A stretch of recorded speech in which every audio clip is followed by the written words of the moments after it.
अस्सलाम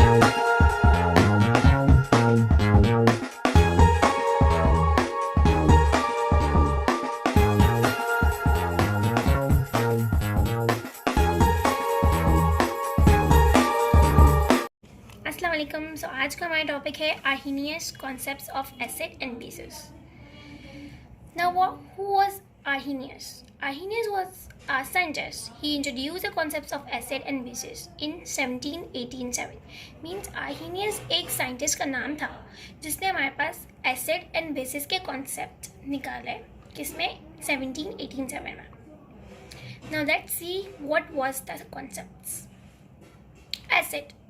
Acid is a substance which dissociate in aqueous solution to give hydroxide ions.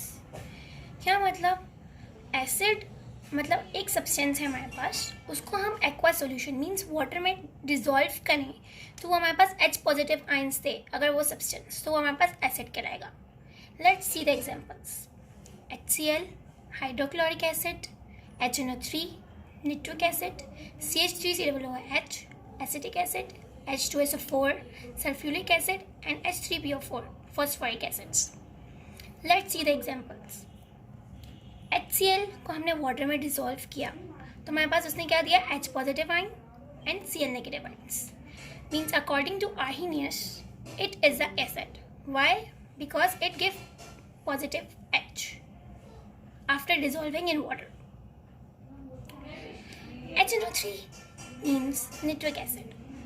इसको हमने water में dissolve किया तो इसने भी हमारे पास H पॉजिटिव आयंस दिया एंड NO3 नेगेटिव आयंस दिया. इट्स मीन ये भी हमारे पास एसिड हुआ.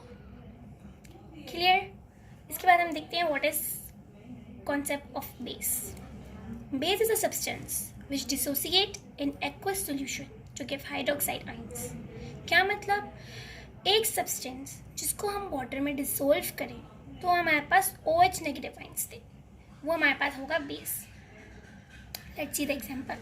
NaOH sodium hydroxide, KOH potassium hydroxide, NH4OH means ammonium hydroxide, CaOH2 calcium hydroxide and AlOH3 aluminium hydroxide. These are the examples of bases. Let's dissolve in water. NaOH जब हम इसे water में dissolve किया तो हमारे पास Na positive ion आया and OH negative ion आया.